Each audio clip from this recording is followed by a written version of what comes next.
Welcome to Sight, Sound, and Story Live Behind the Lens, capturing horror films. I'm Josh Apter. Our panelists tonight are cinematographer Oona Menges and Charlie Sarroff, and our moderator is Chad the Ghoul Anderson. Horror films depend on the cinematographer to create the compositions, tone, mood, and surreal imagery that scare the crap out of us and keep us on the edge of our seats. Just in time for Halloween, join us for a special conversation with cinematographers Charlie Sarroff and Oona Menges as they discuss their approach to capturing horror and suspense. Charlie's latest work can be seen in the recently released traumatic horror Smile, directed by Parker Finn, and Oona's work in the genre can be seen in The Host, directed by Andy Newbery. Moderator Chad Anderson will guide the discussion and show examples of their work before he scares you to death. By the way, someone was in the house with Oona and she lost power. She managed to get a hotspot, but we will note at one point that something strange happens. Thank you to OWC, AJA, Zeist, Filmmaker U, Janet Dalton, and Jason Benke, without whom none of this fun could ever happen. So sit back, relax, and have a spooky good time.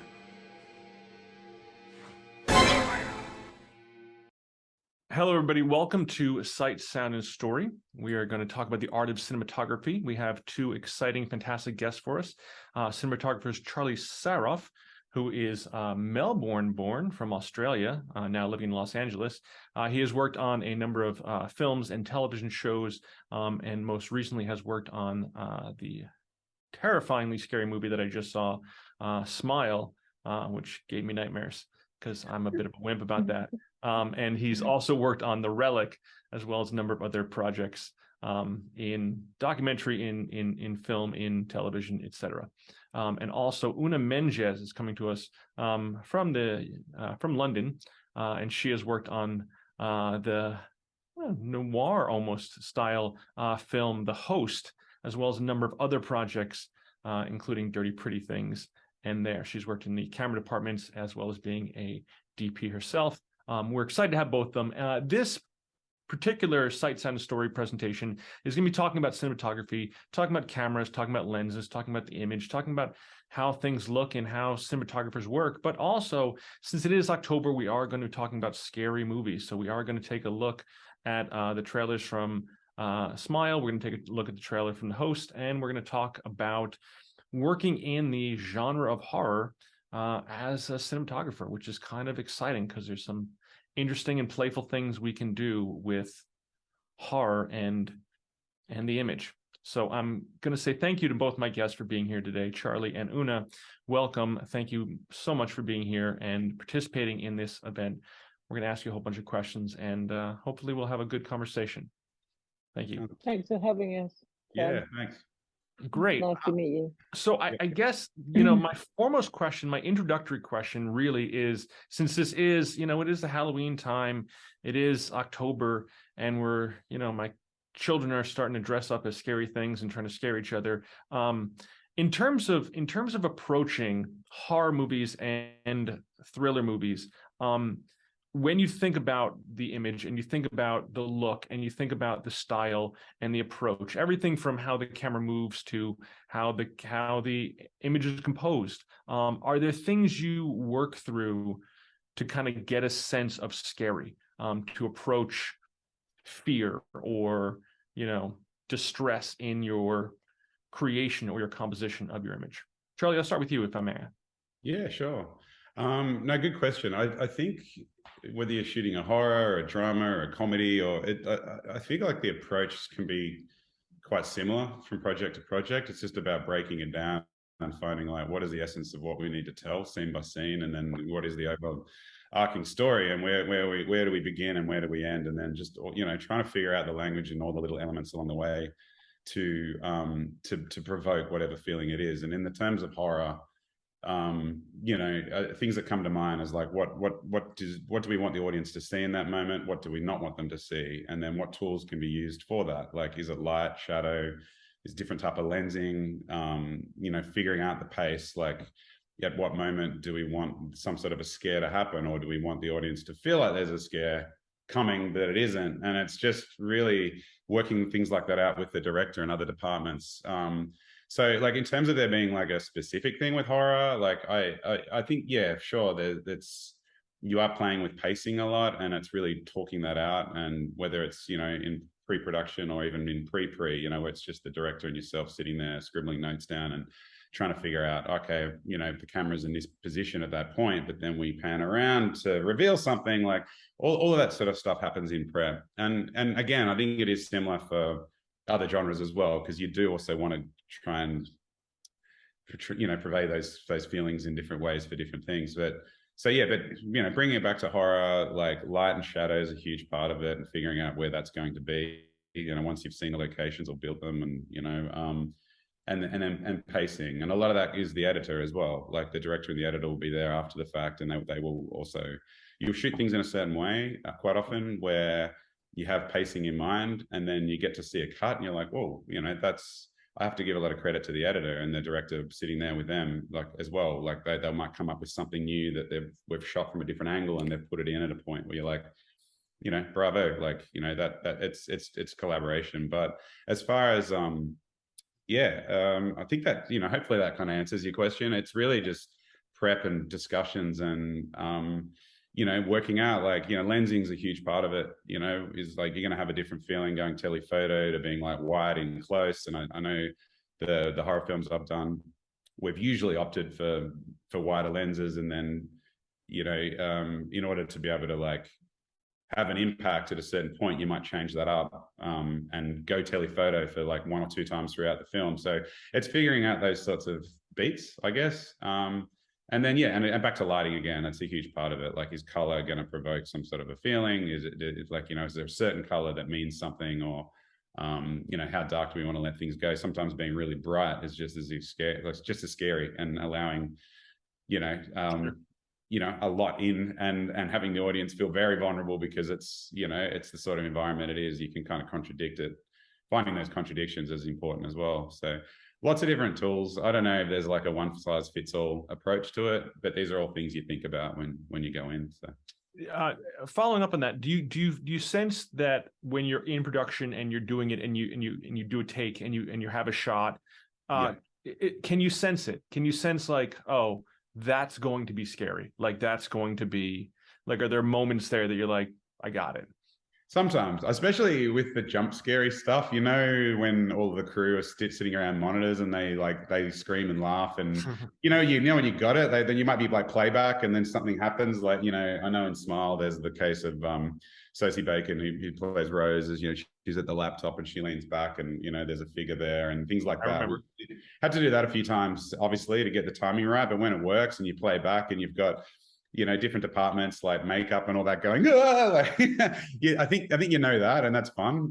As sometimes the slow burn tension stuff, like, you think you've got it because it's working on the day, but until it comes back, it'll get sent. Like, quite often the editor's already working on things that night or the next day, and you'll get a message back through the director, and they'll be like, yeah, like it's working, things like that. It's always nice to hear that. Or, and sometimes you don't get it right. So hopefully there's an opportunity to fix it, or maybe go back or rework it. It's to answer your question, I think most of the time you think you've got it, but you never really know. All these things you never really know until it comes out the other end. Yeah. So it's good to get good feedback. Oona, the same question about approaching horror or approaching thrillers, which I think of the host more as a kind of a, there's horror elements to it, but I think of it more of a thriller. Are there things you do and approach how you approach a film like The Host? I think Charlie pretty much covered all the aspects that might be different, but I think the key for me, and once again, it doesn't matter what type of film it is total immersion in the story with the director, and as you go through that pre-production period, and the film kind of takes over you, and that's where all the answers come, and that's where, when you want it to be emphasize something or be scary in certain points, then all those things will come to you. But it's not something you go in saying, oh, this is a horror, I'm going to shoot it like this. I think, especially with something like The Host, it literally did overtake us. The whole the locations, the story, we were led on the path of the story. So So the answers just come to you like that. And that happens to me on any film that I do. And it's just about really listening to the director and allowing yourself to be immersed in that story. Yeah, that's fantastic. When there's that opportunity for the set or for the location to really kind of inspire, what you're going to do and kind of motivate the direction of where you're going to be, and really become, it's almost like you become part of the story. You become as a creator, you become kind of involved in the whole, mentality, and you kind of, dive deep into it. Both of you talked about working with directors. Are there challenges or complications for working with directors where you have an idea and they have an idea, and your idea is clearly better than their idea, or vice versa, or the collaboration is fantastic, and when it works, it works. When it doesn't work, it doesn't work. How do you balance that? I'll ask. I guess, Oona, I'll start with you this time. I think I need to think about that answer. Can you remember particular moments in, say, for example, The Host, where there was an idea you had that wasn't necessarily the director's, or wasn't an idea that the director was approaching, that you saw as something interesting that you thought would help?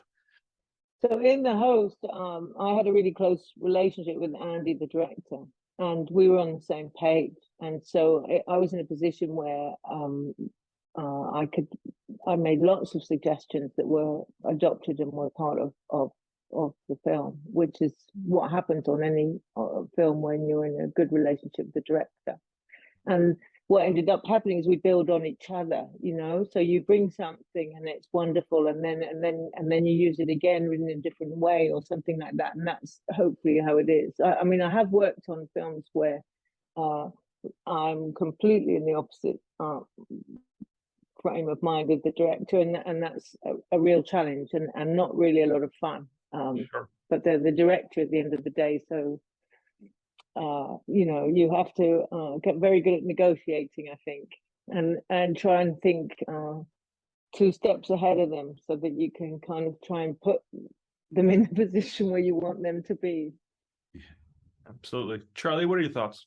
Yeah, I totally agree. Like, I've been fortunate to have good relationships with the directors that I've shot the feature films with, and they've all got different styles. Sometimes, like something like a director like Parker on Smile and Natalie on Relic, they're both very heavy on prep, and they have a very clear vision of how things would like to be, but they're also collaborative. So with that in mind, you can work with them, and quite often best idea wins. Sometimes that's a subjective thing. Sometimes you think you've got the best idea and it doesn't win, but no, it's important. Like, I'd like to be friends with the directors first. Like, you go to war with them for a period of time, and I think there's something special about working with them more than once, and building that up and having a shorthand with them. And if they respect you, and they usually do, because they've trusted you with this role, they're going to listen to things and take your ideas on board. You don't always get it, but yeah, I think it's a collaboration. And at the end of the day, you're there to shoot their film, so otherwise we'd be directors. But I feel like it's you have the most fun when you can have a seat at the table and have an influence on the image, for sure. That's important to me, but I also get it that sometimes they've been thinking about things for 2 years before you've had that first meeting where you're like, oh, how about this? And they're like, no, because this and that's going to lead into that. And you're like, so you have to respect that as well, that they've come often on a journey for a lot longer.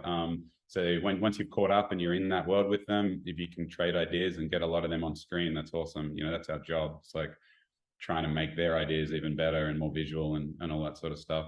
And just one other thing I'll say about that is that some directors, like I've done another film recently where the directors had come from more of a writing background, and he really just wanted to work with the actors more, and he really trusts me with 9% of the shots. Like he'd obviously have a big influence on yes or no, or I love that, or maybe this, but at the end of the day, you had a lot more freedom to sort of do what you want, and I like that. But it's not a. They both have their pros and cons. Sometimes it's really nice to have another strong visual person with you that you can bounce ideas off. And other times when they're not as familiar with camera and movement and all the way it all operates. You can be a little bit lonely out there. So kind of like, I hope this is working because this is really on me right now. But that can be liberating and fun as well. So Sure. yeah, sure. Yeah, it's a little bit of freedom, but you kind of want. Sometimes you want a supervisor to kind of keep an eye on you, to make sure you're not doing something it's a wrong. marathon, and you're tired and like you kind of like but yeah. So both pros and cons. Been fortunate so far. I haven't had any like, I hope it doesn't happen, but like moving forward, I'm sure there'll be times where maybe you don't click as well. You just get put on a job at last minute with somebody that you haven't got a history with, and then I don't know, that wouldn't be as fun, but. So I think it's like trying to really figure out whether you're going to click with the director going in, and who knows, sometimes something might change when you're there and you're like, but yeah, sure.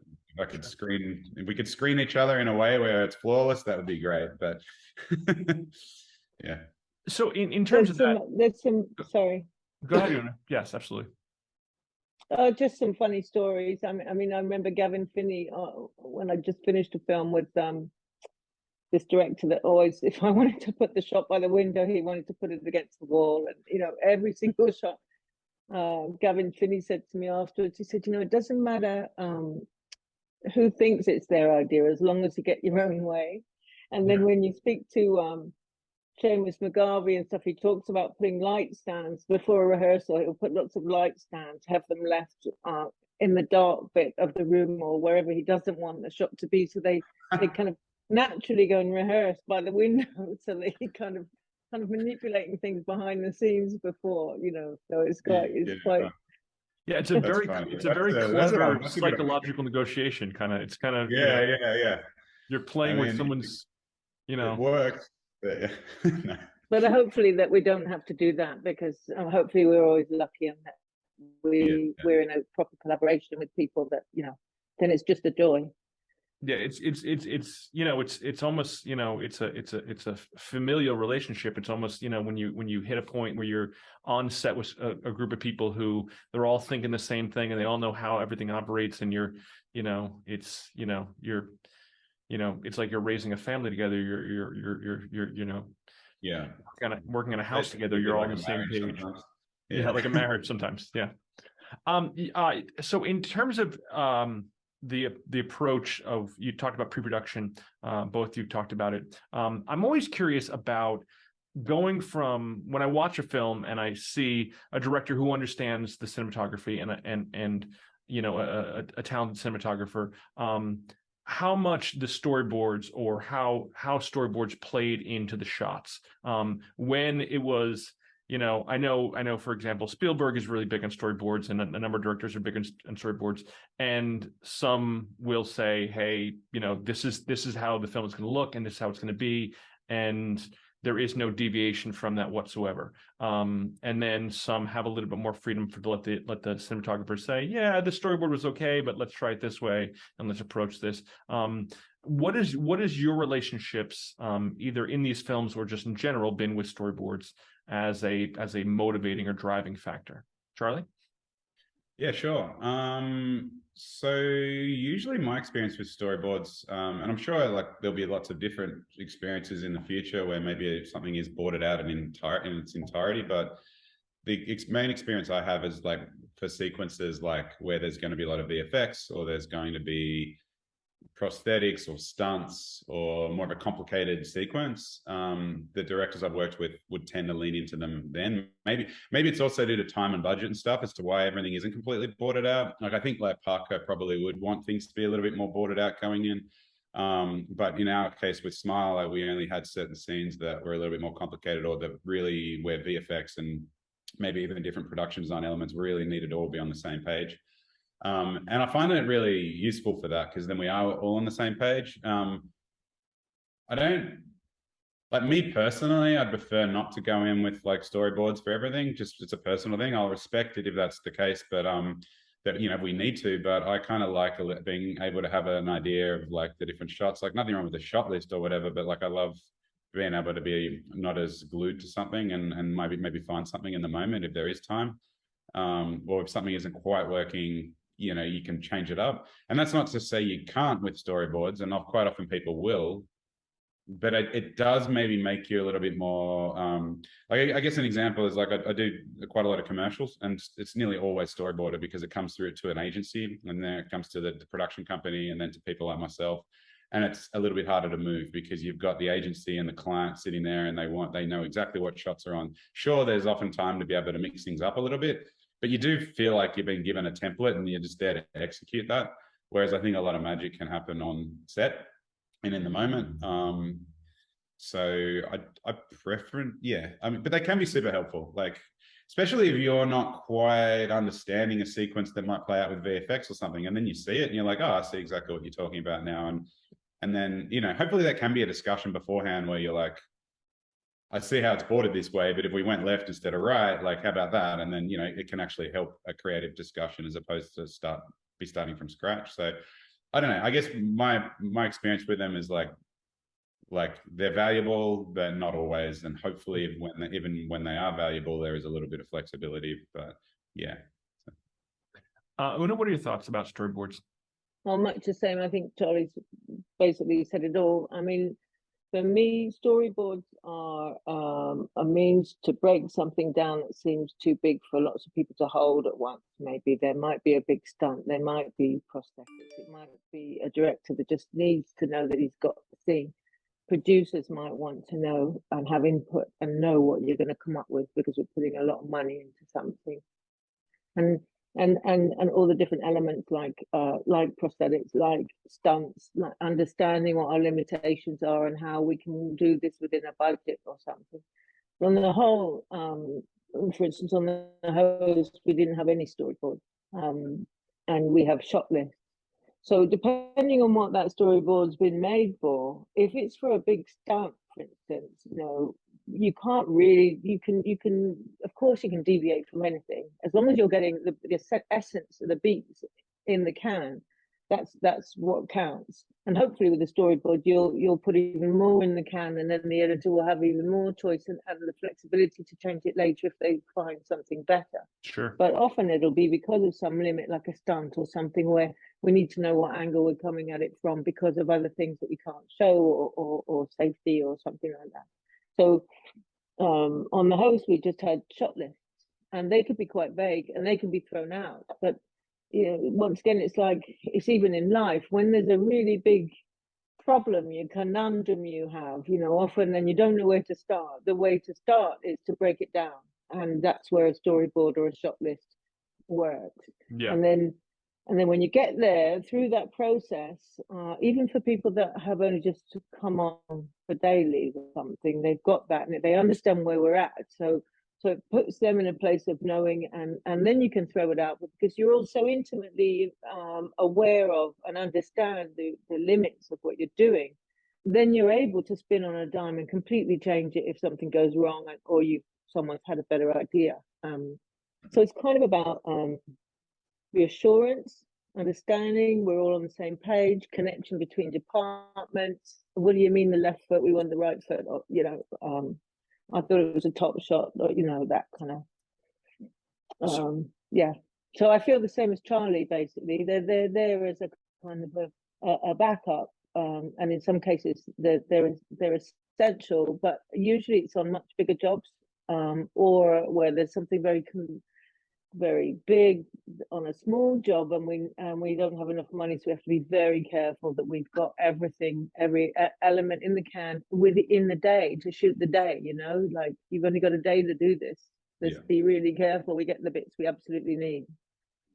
So kind of transitioning off from that, you've both worked in documentary and in television and in film, in some cases music video, and some commercial work as well. I know for commercial work and for television, you know, making the day, you're pushing, you know, a lot more pages through a day, trying to get through, you know, an episode or whatever in a day or two. And so the pace of work is different.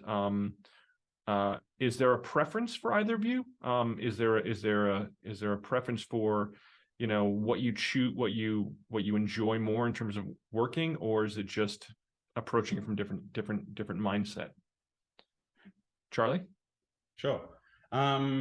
Feature films are definitely my preference. That's sort of why I got into this industry, like, you know, predominantly got into this industry for. I just love film, and we can talk a bit about that if you want to know about our, you know, how we got into it all and everything. But movies are, you know, I just love the format.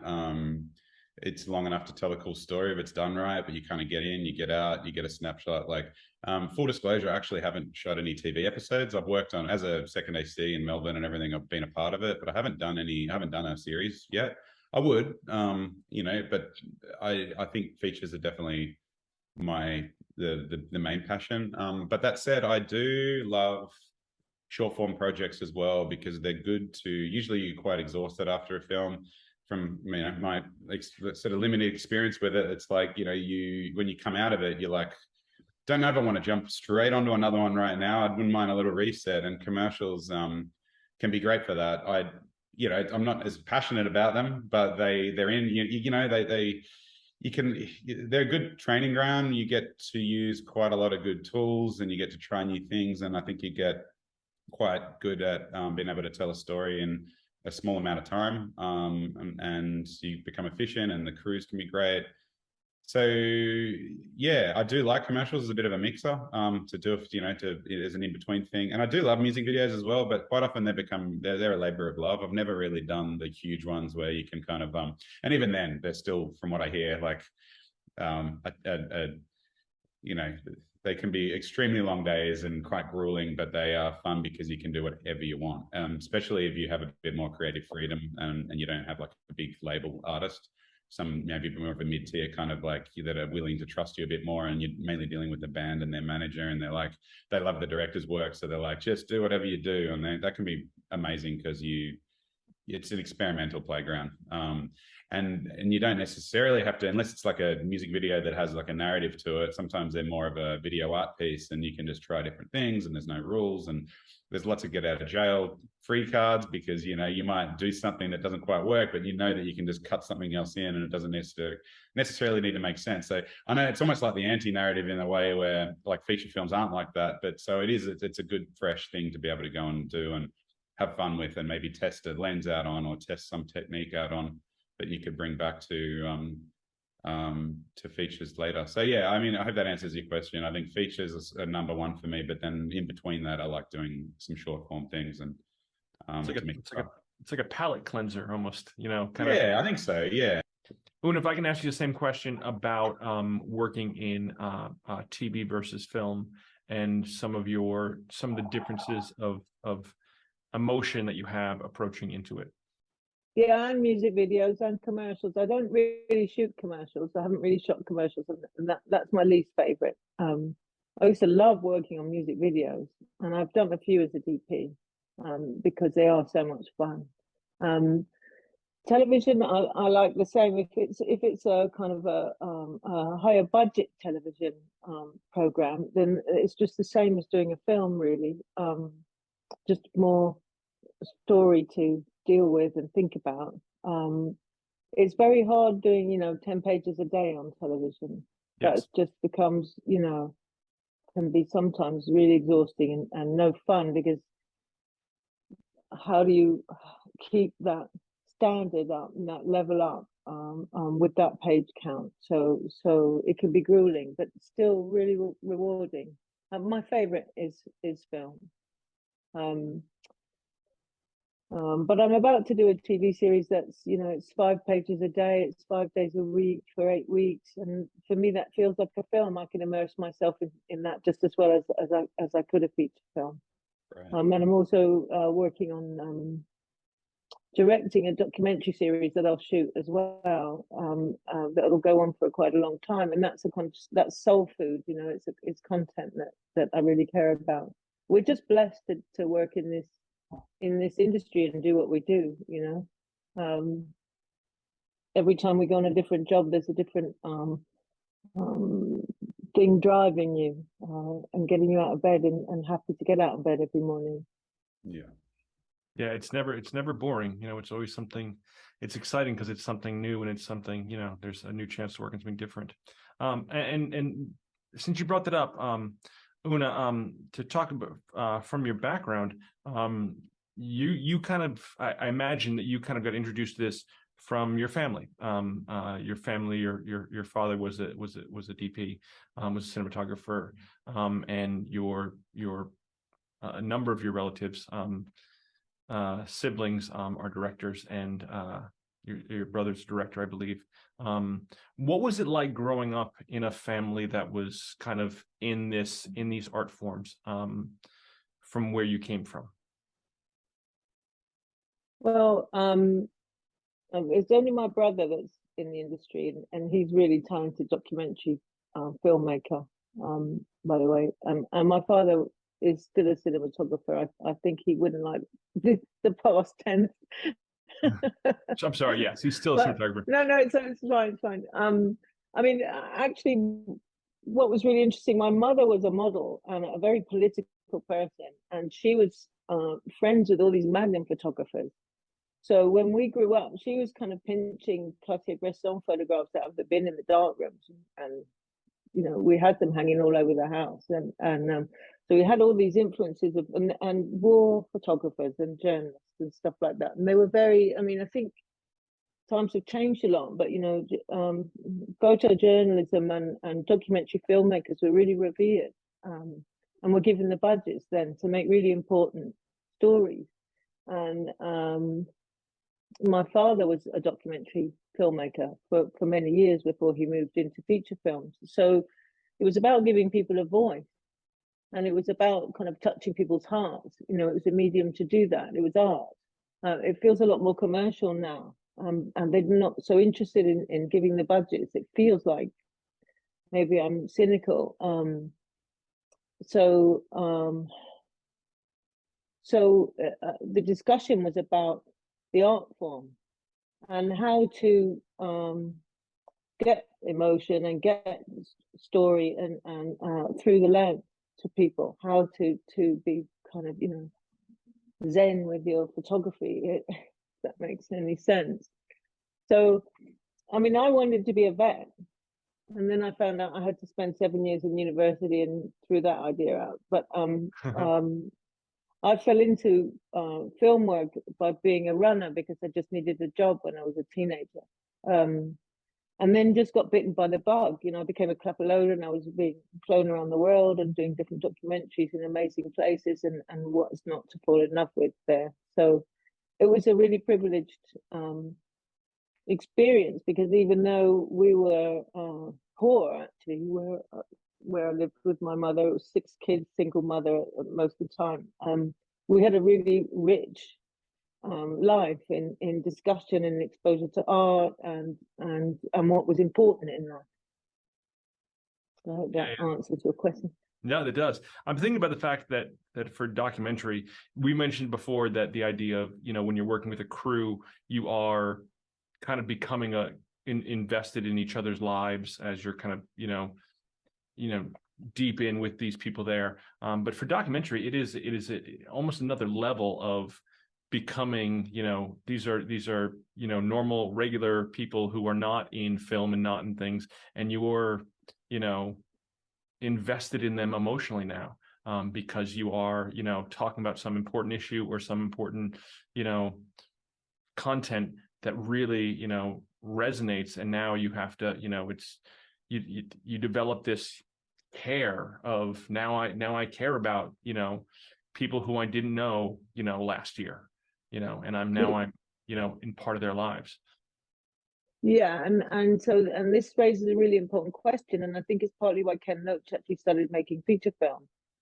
And I've been on documentaries where the director, someone would start crying, and the director would say, zoom in, because they want the shot with the tear.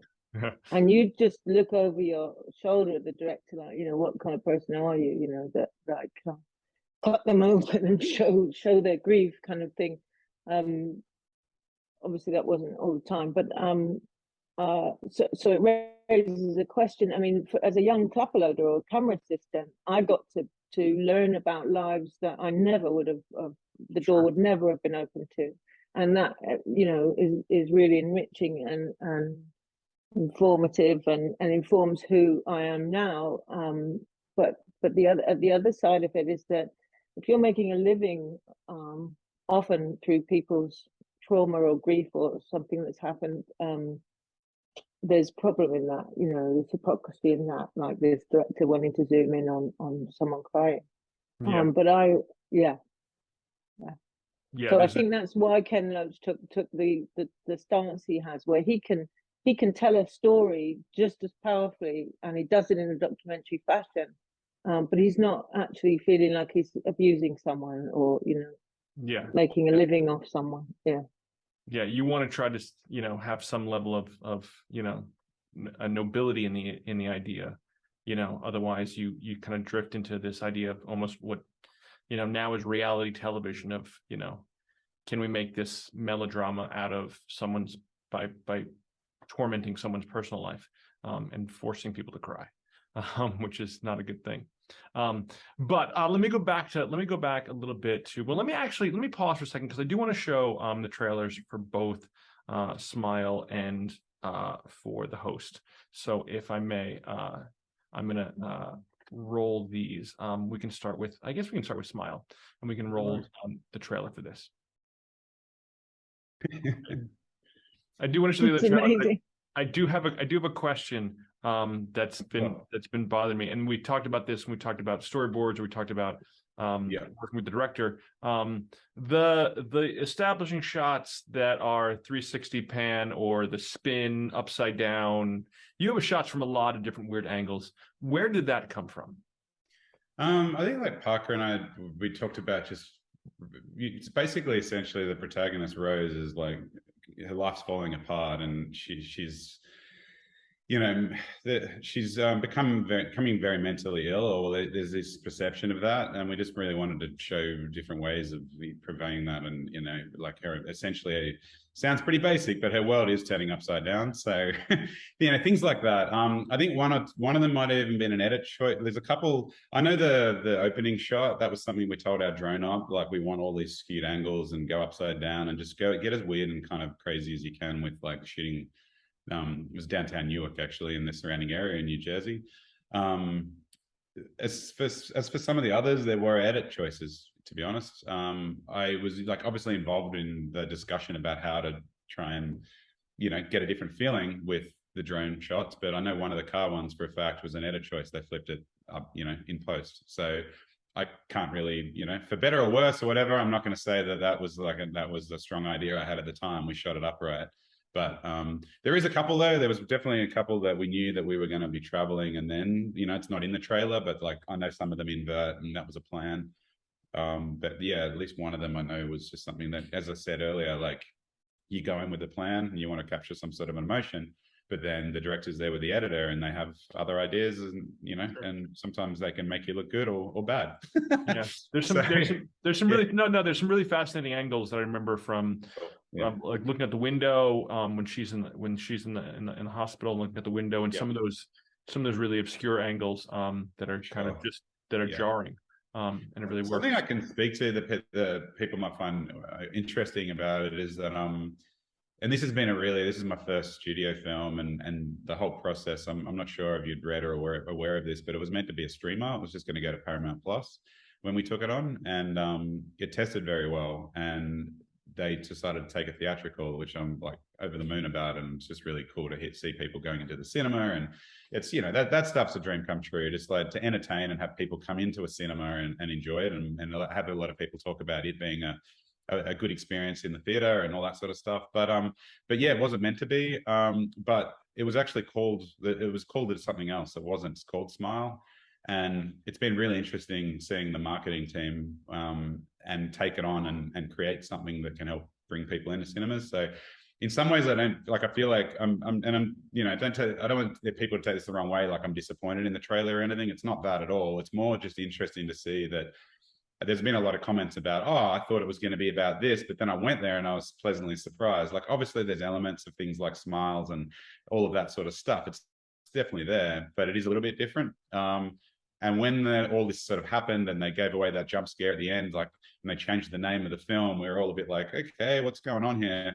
I think it worked because it's doing well, but that was an interesting process to go through and see something that you sign up to become a little bit different within marketing. And then, yeah, I don't know. I found that I always think about that when I watch the trailer. It's it's great. I'm not complaining at all, but it is it's been interesting to sort of see how they've taken a few elements of it and really pushed that through.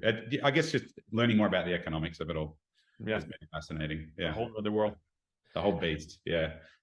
When you've been through the whole process and then it gets to the trailer people and they what they choose and everything is always a bit of a surprise, isn't it? Yeah. But I mean, you mentioned earlier a crew jumping in fear at the monitor or something, and you also said you're not actually quite sure sometimes when you've got it. And I was thinking, if I was shooting that, I'd be pretty sure I got it. That was pretty scary trailer. Some great shots. I loved it. Thanks. Yeah, thanks. You know what's funny? It's amazing because when I saw Smile in the theater, and I knew there was going to be jump scares, and so you do this thing where you prepare yourself, and I know about composition, and I know like where there's negative space in the frame, that there's something's going to jump out of it, and I'm ready, and I'm sitting there the entire film, ready to go, waiting for it, ready for this is going to scare. I shouldn't be scared. I know this is coming. Still, every time I fall for it. I fall for it every time, and I just jump out of my chair. And it's like it's unavoidable that it works. It works amazingly. I'm gonna I do want to show the trailer for The Host. We have the trailer for The Host queued up, and I do want to talk about this because there's some interesting ideas that I saw in this that I really liked. And so if we can show that, that'd be fantastic.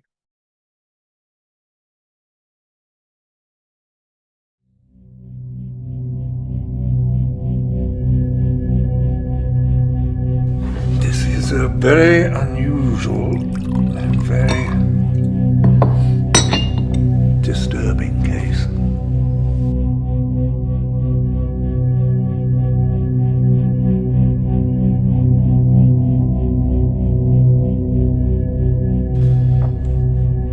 Now we need to break into your thought patterns. Please tell me everything. From the beginning.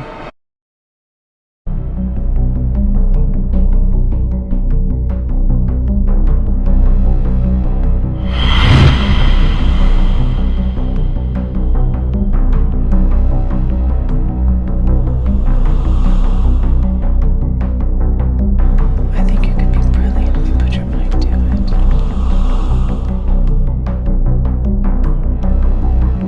You're in the worst trouble you could possibly be in right now. These people don't mess around.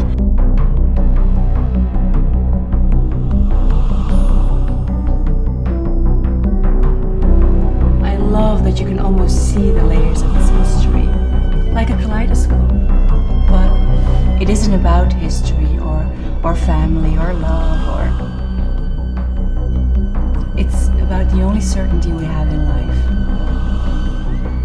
Impermanence. Oh yeah. What's that on your dress? Ooh. I was grinding some meat. Rabbit. Beware, even those who look innocent can be dangerous. Have they been truthful with you? Have they asked you awkward questions? Thank you. So, Miss... Oh, Vera Tribbe, but please, call me Vera.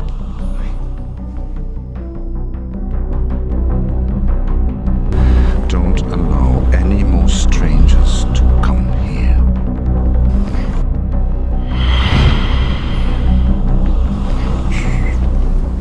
He can hear us. You didn't choose your opponent wisely. But, I can help you.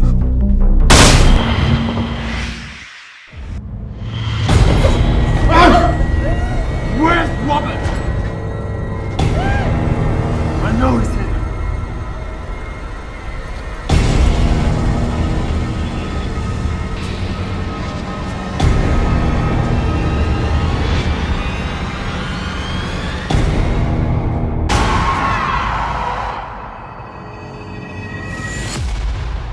Have a lovely stay.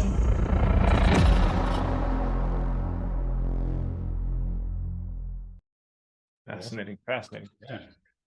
Oona, I do want to ask you a couple questions about this film and some things that I thought were really interesting about this. There is a lot of play with color in here.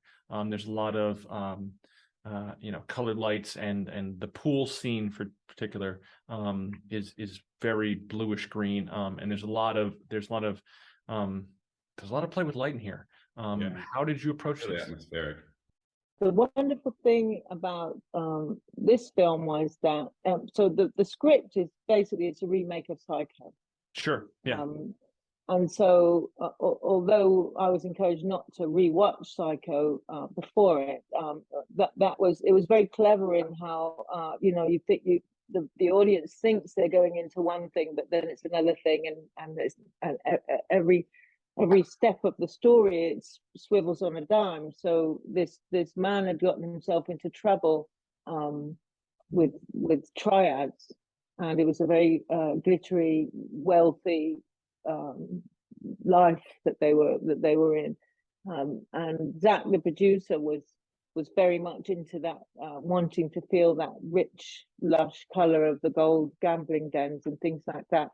And then Mike Beckingham, who was playing the lead, Robert, I think it was called Robert. He has to go and deliver some money, and innocently walks into this seemingly innocent house, and but she's the baddie, but we aren't allowed to tell our audience that yet. And the actress, Mariam Husseini, was just fantastic, because she was just played this schizophrenic person. It was just wonderful. And so with Andy's direction, and then this amazing house that we were shooting in, the textures in the house, I was just allowed to play. And so the color was actually coming into the different, showing the different aspects of her character and the warring aspect of her, because she was so pure and innocent and lovely, and then she wasn't. And so that's where the color play came into effect. Yeah, it was really awesome. I want to see it. Where did you shoot? Was that in London or? London and Amsterdam. Cool. Yeah. I want to do a film in Europe, like the locations and the textures and the old architecture, that stairwell and everything. It's like, it's beautiful. Yeah, but the house was just phenomenal, and it was 70 feet deep at least. Wow. So there was texture everywhere, and it was full of stone statues and things. And Andy was very interested in the house was kind of the fourth wall. It was like the house was watching, so the audience were behind the house, and so that really affected our shots. And the trick was to play with that color, but I don't think it was in such a way that the lighting was giving away what was happening, but hopefully it was contributing to the story. Yeah, definitely. Yeah, definitely had a different, and I agree with you. Some of the ideas of the shots you took, where there's, and I think both of you did this, both in Smile and in the Relic as well, but also in this film, that you shoot through things, whether it be a window or a banister or through a door frame or a doorway, and there's a voyeuristic quality to it, that us as the audience is looking at this thing, kind of barely kind of seeing what's passing by, and it kind of makes us more curious as we are kind of sneaking into this location to see what's happening. Yeah. It's not broad in front of us like a stage play. It's very we're kind of where we don't belong. Yeah, and so I mean, when we started to do that more, so usually I mean, this is much more of a thriller or noir than obviously than Smile, which so we were much more lingering. The audience didn't know what was going to happen yet, and you want them to think everything's fine when he's got to that house. But as that starts to change, you start to give more negative space, or you start to have the odd shot of something that doesn't really, like, what's that for, kind of thing. And it's just, without them knowing, the audience starts to feel a little more uncomfortable. And also, it plays with the shooting through those things, that voyeuristic thing, I think also plays with the our film there was almost a sexual nature to it. You know, she always wore these really high heels, and in the end the guy's chained up to a table and you know, more than half naked and stuff. And so it was all playing, balancing those things out, if that makes sense. Yeah, she does almost start off. It almost starts off flirtatious in her character. She is. Yeah. She's flattery at him and things. Yeah. It's a little seductive. Yeah. But yeah, it worked really well. In terms of color, I do want to talk about some technical aspects. This being the cinematography panel, a little bit of nerding out. So going from, I know that I think this film was shot on film as opposed to digitally, and I know that Oona, you shot on film there. For the medium, it transitions, and this industry transitions in terms of technology, whether it be cellular to digital, whether it be, you know, the future of, you know, 3D or VR or whatever it may be coming down the pike. How do either of you stay current with, you know, there's still some things that are never going to change. There's still some things about story and things about, you know, lenses are, you know, pretty solid going forward, but there is technology changes, you know. I had to learn a couple years ago what a LUT was, you know, those kind of ideas. How do you stay ahead of the curve, basically, as this industry constantly changes of how they're delivering material? Sure. Go ahead, Charlie. Sure. I just try to treat all of this stuff like it's another tool in the toolbox or a paintbrush in the, you know, like, it doesn't really matter as much to me. I love film and I want it to always be around, and I want it to be an option. You know, I know it can be increasingly harder to convince producers, and the economics of it sometimes doesn't dictate, like, it dictates that it might be really hard to shoot on film. But what digital's offered us so much, and it's going to continue to offer so much, that I am a big fan of just embracing everything and figuring out what the best tool is for the job, and then trying to keep up to date with as much of it as possible. If a new camera comes out, like recently the Alexa 35 came out, you know, I used a commercial the other day and it was like a great opportunity to get one and play with it. And it was great, you know, and I feel like I've got a little bit of an idea about what that camera can see and do now. And I'm very much looking forward to bringing that onto a long form at some point. There's a couple of directors I work with that only want to shoot film, and a lot of that's music videos. Like one of them is hopefully going to have a feature next year that I can do, which would most likely be 16 mil. And I love that about him. He's just like a celluloid geek. And he loves it. And I love just testing film stocks with him and playing around in that fashion.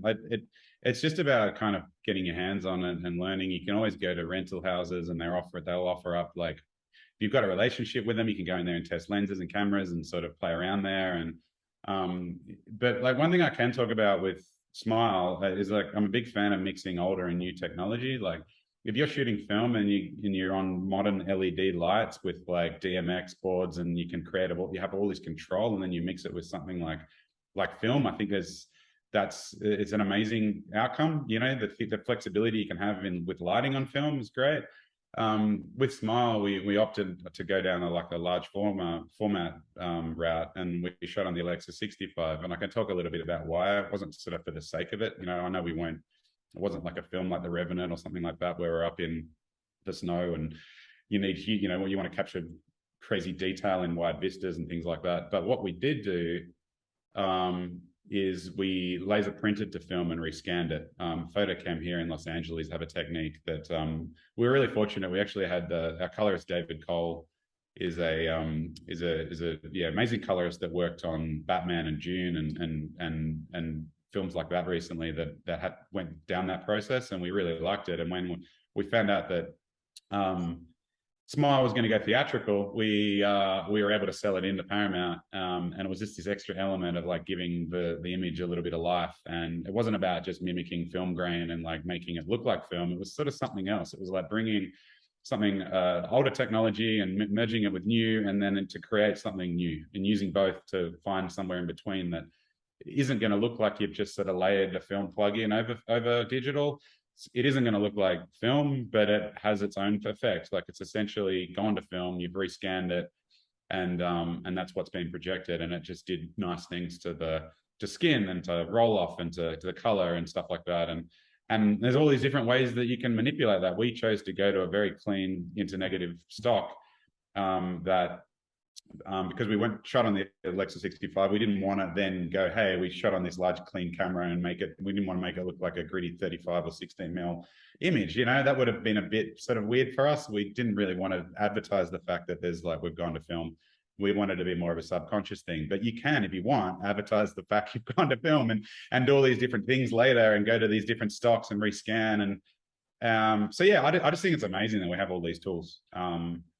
So yeah, I think, I love mixing old and new and then just trying to stay ahead of it. Like there are a lot of cameras that have probably come out lately that I'm not too familiar with, but if there's something I am interested in, I just try and use it or try and go to a place to play around with it. There's so much information online.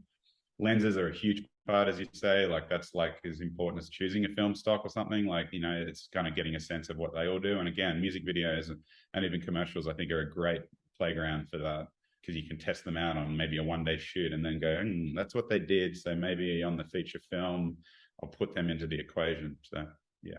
Yeah. Really quick. Tell me I'm wrong. There's a vignette around Smile. It's dark on the edges. I don't. I mean, there is sometimes, and you know what? You might have busted me on something there, because I think one of our lenses did completely cover, and I thought we took care. Look, there's definitely been some vignettes added to in the color grade and stuff too. But yeah. It made me a color grade thing. I need to double check that again. There was one lens that I think kind of had a little bit of a vignette, which I thought we took care of. So I don't know if it's that or whether it was like a. Yeah, do you mean the whole film? Like just I'm not sure. I was in an older theater. I was in like an older theater in New York, and I thought maybe it was the theater, but then I just watched the trailer again this morning, and I was like, no, it seems a little like kind of probably a lot of that. It's interesting you say that. I mean, I've seen it a bunch of times at the theater. It never jumped out at me, especially like vignetting, like for that you get with the lens when it doesn't quite cover the sensor, or maybe the matte box doesn't quite cover it. I'm pretty sure we took care of that stuff. I would have noticed. It seemed like it might have been a post thing. It seemed like it might have been. Yeah, okay. I'll take note again. Usually you can put a vignette on the color. The center is a little bit brighter than the corners of the film. Yeah, interesting. I'll take I mean, some of that could also be the has something to do with the scan as well, with how it's been. Yeah, I was curious about that. Yeah.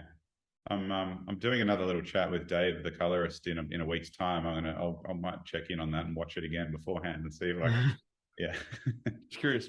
Yeah. Oona, in terms of, because you've had an opportunity to work with film, actual celluloid, and you've worked with digital as well. So tell me about the transition the transition for all these new technologies that are coming out there. What the learning process for you is like, because I feel like for anybody working in production, it's always, there's something new coming out there.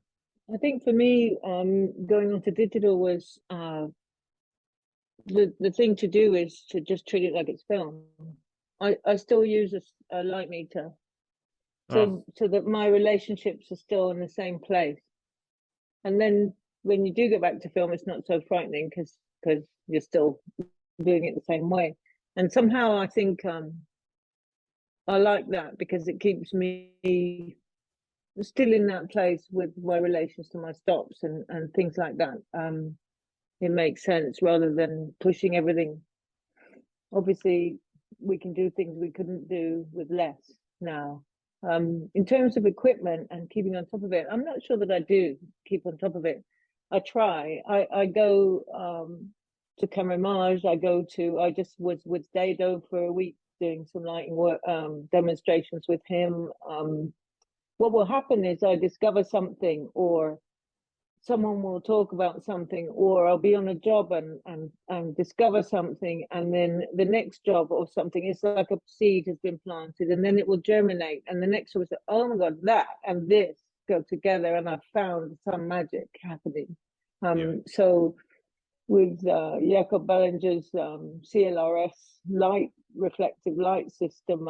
I'm completely enough with that now. And then with Dado recently, I was getting his parallel beam reflectors on the lamp. So it's all about these different ways that I can light things more efficiently and that give me the textures I love, because I still do have problems with lots of LED light, I'm afraid. But so yeah, it's a constant stream of information and people having wonderful ideas and amazing equipment. And so what I think happens is that stuff that's pertinent to you sticks, or you go on a journey to solve an issue or find a resolution for something you've got on a particular job, and then the dots start to connect. Does that and it grows into something bigger. Yeah. Not necessarily a horror film, so, or not even, I guess not even a thriller, but Lola, can you talk just for a moment about how Lola was shot? Because it is... it's just a cinematographer's dream. It's just a complete dream. Yeah, it seemed like it was a lot of fun. Yeah, it was a lockdown film, and the director's crazy about film, and it was set in the 40s, and I happen to have been a long time friend of Joe Dunton, so I had to come up with all these real cameras that were from that period, or as old as I could, and we shot it on 16 and 35, and so I had 7 cameras, and one of them was Stanley Kubrick's Newman Sinclair, the Clockwork camera, and the director had an old Bolex Clockwork camera. We had a BL4, an REST, some others, just too many. And so what can I tell you? So lockdown, we had to send the negative from Ireland to London in COVID times, wait however long it took to get some rushes back. It was very difficult to be able to project them, and we were using lenses where practically the elements were like wiggling around inside them. But it was heaven, because so the premise was that the film had been found in cans in a basement. Yeah, that's how the film opens, with the title saying this film has been found in the basement, and it's thought to be from the 40s. So I had to flash the stock while we were shooting. I was opening and shutting the door. The loader and myself were scratching the film and jumping up and down on it in the bathroom of the place I was staying. The director was cooking some of it, developing some of it, and the producers were trusting us enough to do this. We could have had to reshoot. How much do you cook an egg before it's unusable? So we had articulation. Say, that is a cinematographer's dream. And I just wanted to say quickly that I have so much respect for teams that are down for that. Like, there's still money at stake and everything like that. It's so refreshing to hear that there are producers out there, and there's people, like, when people can get behind something like that and go, you know what, let's be bold. Let's not worry about shipping the film during a pandemic, and let's not worry about cooking and everything. That is a dream. Like, I love that. That's sort of why we get into this stuff. Anyway, I just wanted to say that sounds amazing, and credit to the team for being like, yeah, this is how we're going to do it. Yeah, it is. It's almost like a history lesson on film. It's basically a history lesson with all those cameras. It's kind of a historical perspective of kind of how film is made and doing. And we had ancient lamps that were being revived. We had ancient equipment that was being revived, and metal files on them, trying to make things fit. But I mean, the director Andrew Legg, he said to me in my interview, he said, if we don't go for it, this won't work. So and there's a bit, well, great, but what are the producers on board with it? Kind of like, how much can I fog the film and stuff? And the producers completely behind him, 100%. It was just a dream. And the story, he's a brilliant writer. He wrote it as well. Yeah.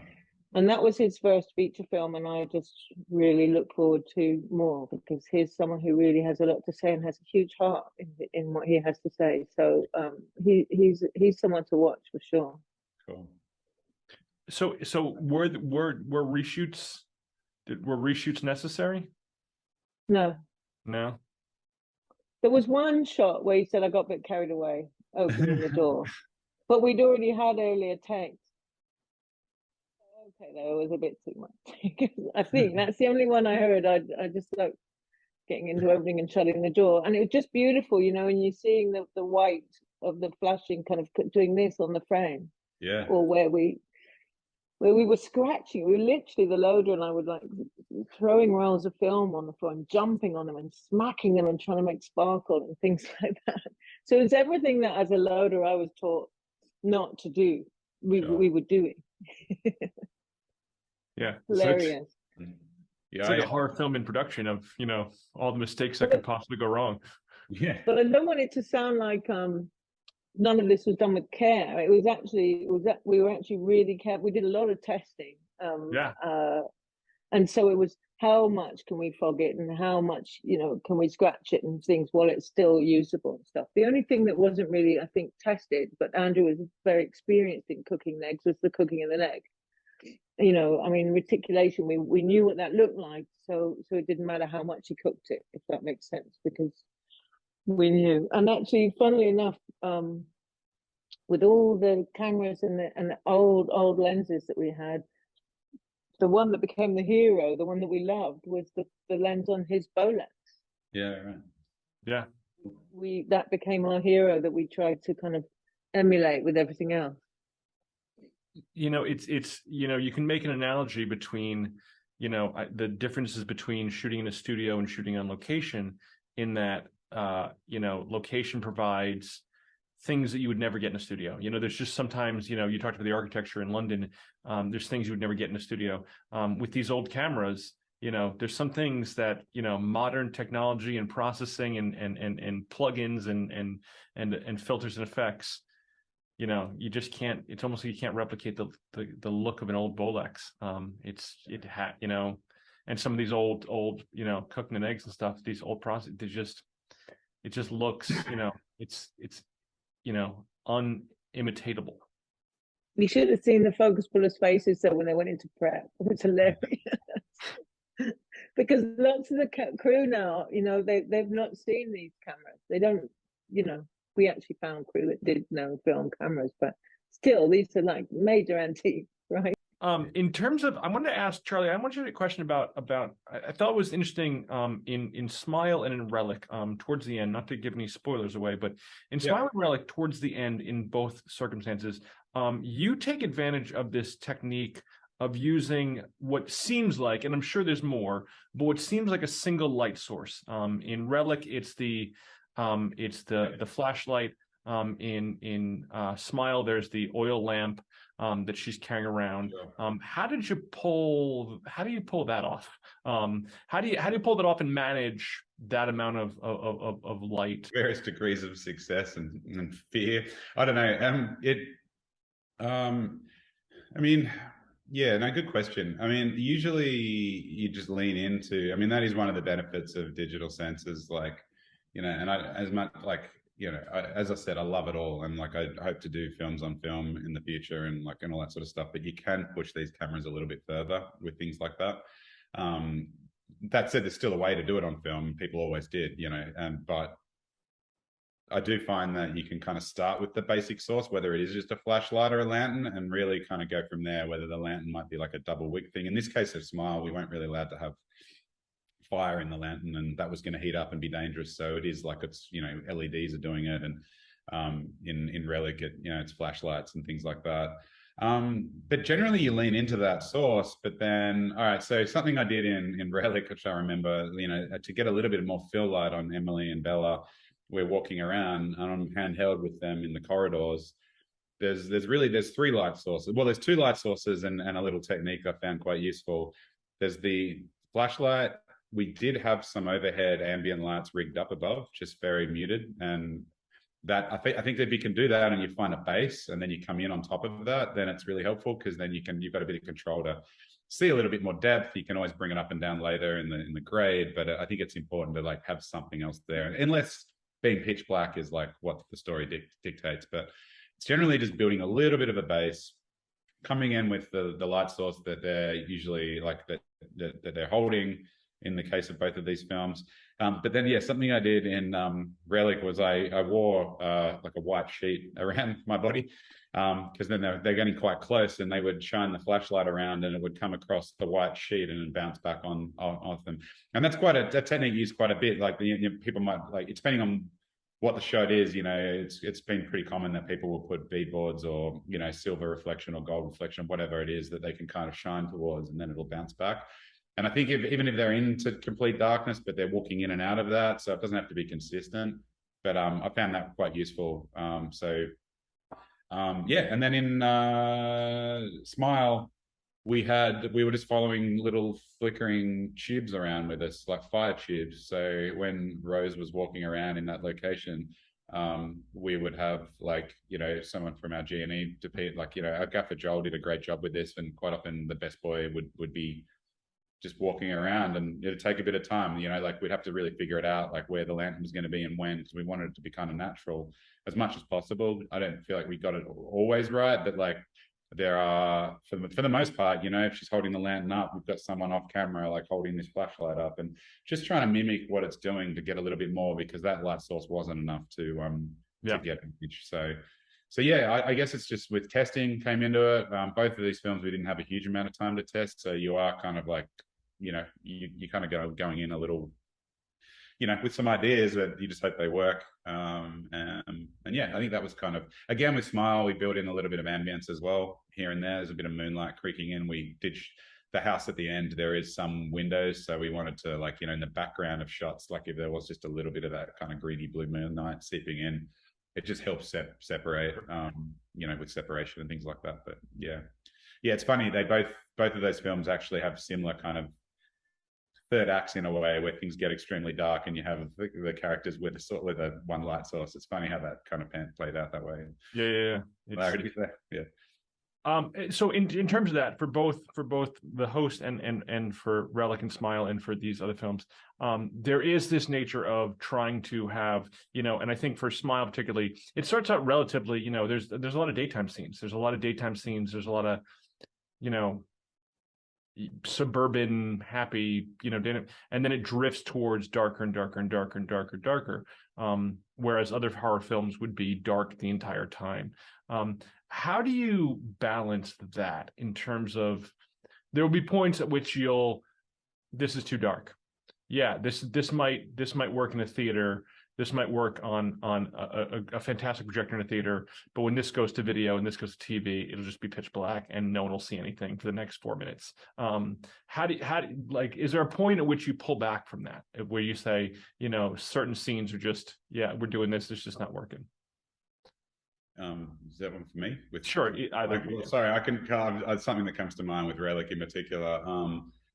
You live and you learn on a lot of things, and again, I don't think you get it all right. For the most part, as you say, if you watch that on a good television or at the theater, and I think I'm really happy with it. There are some scenes that we definitely leaned into the darkness quite a lot, and I think it's still watchable in a television, in a regular environment. But when that film came out, it was the heat of the pandemic, the middle, here in Los Angeles, we all had a stay-at-home order, and there was a big revival of going to the drive-in, and that was amazing. We were very disappointed that obviously cinemas closed up. It was going to get a small theatrical release, I believe, and but then obviously everything shut down.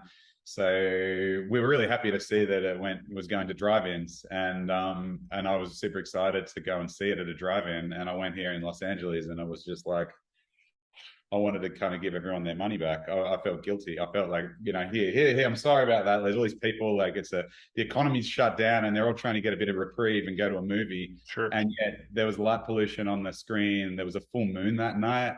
There was this old sodium vapor light at a warehouse next door to the drive-in leaking onto the screen.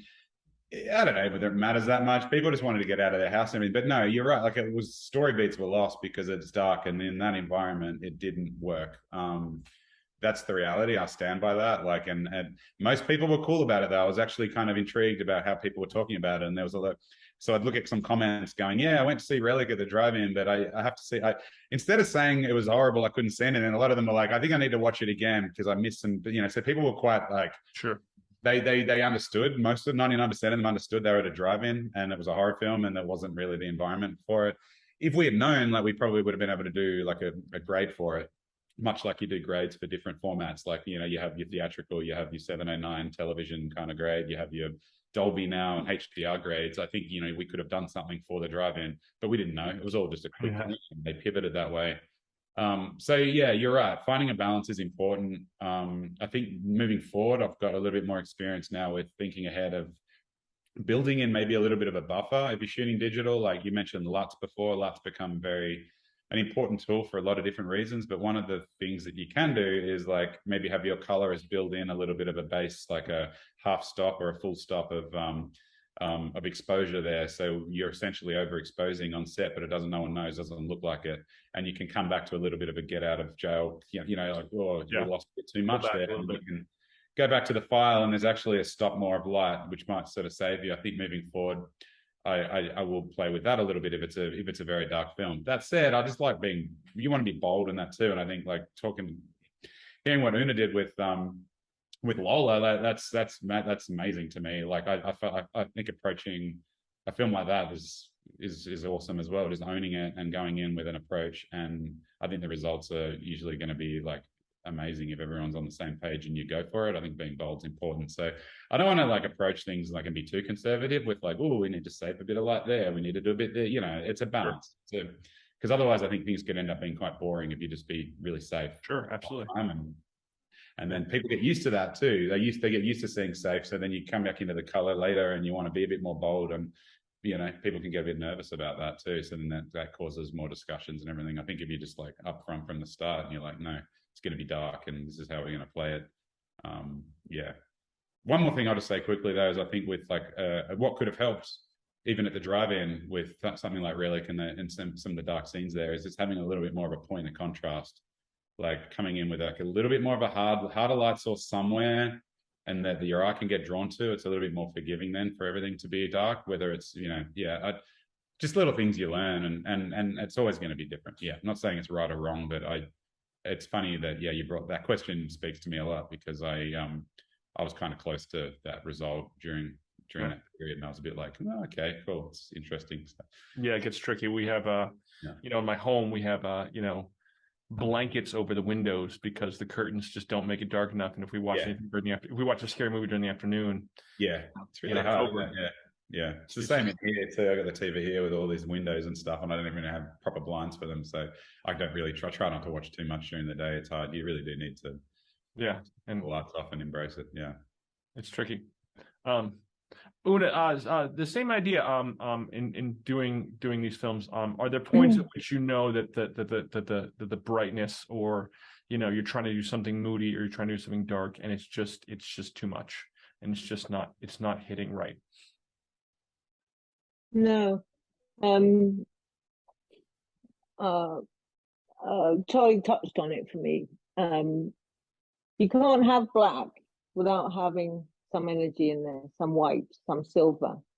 And for me, you know, if you don't have that hot spot, that energy, it's just murk, and that doesn't excite me. Now sometimes you have to embrace that. But that murk would be the higher stop. It wouldn't be in a place where you couldn't see what was happening. But that's not what excites me. So the best example that comes to mind is, you know, Darius Khondji in Seven.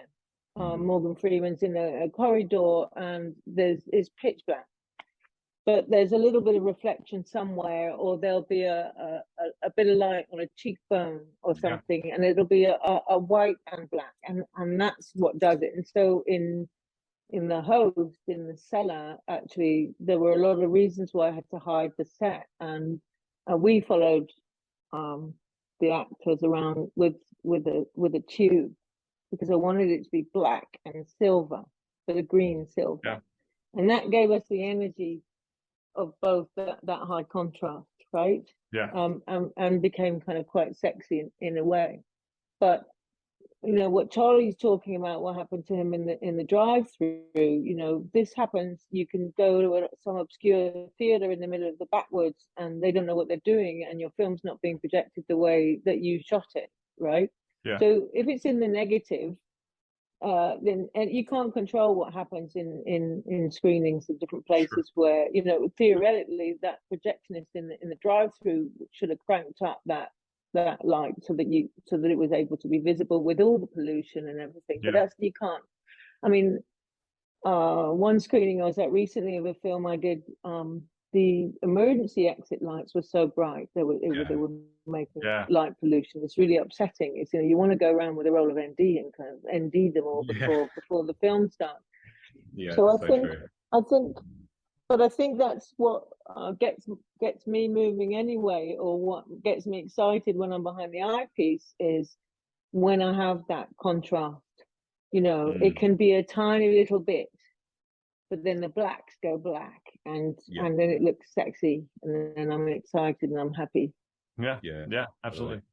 Yeah, it's amazing that you know, you do all this work and you make all this effort and you try to make it perfect, and then, you know, bad theater can just, you know, even if it's sound, you know, I keep going to theaters where there's, you know, a questionable sound, and I'm like, oh, this is not working because there's, you know, or there's a scratch on the screen or something, and there's a you know, a stain on the screen, and all of a sudden I just saw a movie the other day and I was like, is that in the film or is that, no, that's the same on the screen. Okay.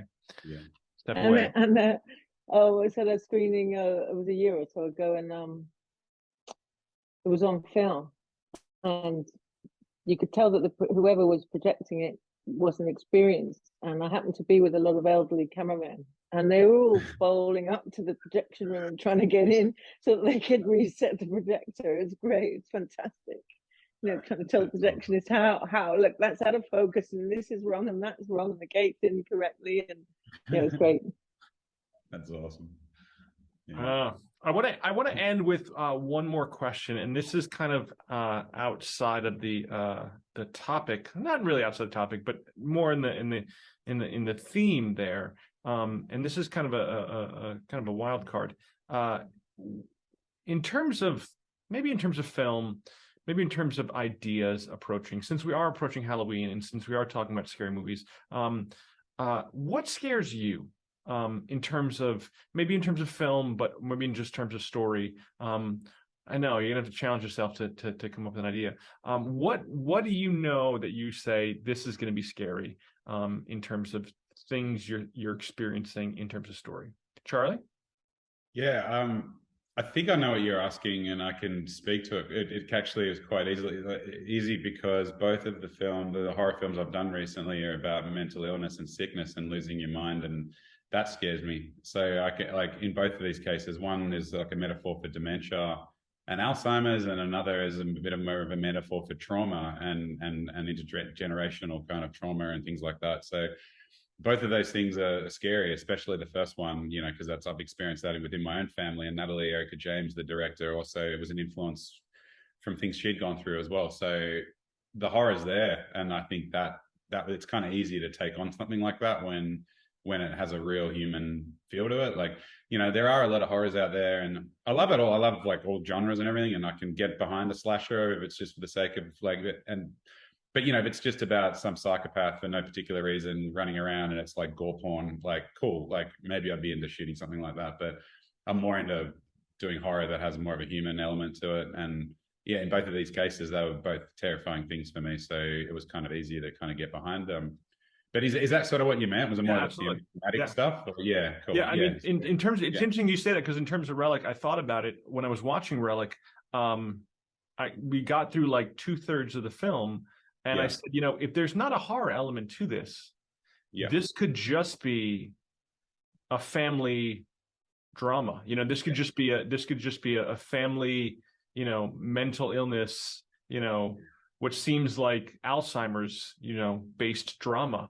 If you take the horror elements out of it and just make it there, that it could have just been that, and that's, and you're right that there's a scary element to that, because it's, you know, it's that fine line between real and fantastical when you go into the horror elements of it. So no, sure. But I figured while we're here on the theme of scary, you know, it should be the creators who are thinking about what scares them as well. Oona, what do you think? Do you think of anything that scares you? There was a trailer I saw the other day that my whole heart sunk, and I was like, no, I'm not watching that. And I can't remember what it was. I've already wiped it out of my mind. But I think it's something about mental illness, something about not knowing. I think the lead in the film was being kind of played or something, made to believe that something was real that wasn't, or something like that. So it must be along the lines of mental illness. I'm sorry, I can't really remember which one it was. Yeah. There's definitely some things. There's things that I didn't know that scare me sometimes that I discover. And film is, film and horror film and thrillers like this are a way to teach you about yourself, kind of in some circumstances, about what, oh, I didn't realize I held on to this because of some life experience that like bothered me. And so those kind of things will get to you. I want to thank you both extremely much for being here and taking some time in your day. I know some of you are in other time zones, and there's some challenging to do this via Zoom, but I appreciate you being here. It's both been fantastic and enlightening, and I feel like I've learned a lot, and I think that's the most important thing. So thank you both, Charlie and Oona. Again, this is Charlie Sarroff and Oona Menges for Sight, Sound, and Story. And we'll continue on with future events and future programming. So take care, everybody. Thank you, guys. We all hope you had a frightfully good time with Charlie, Oona, and Chad, to whom I owe a debt of thanks, as well as our sponsors, AJA, OWC, Zeiss, and Filmmaker U. Also, Janet Dalton and Jason Banky from Manhattan Edit Workshop, who understand that my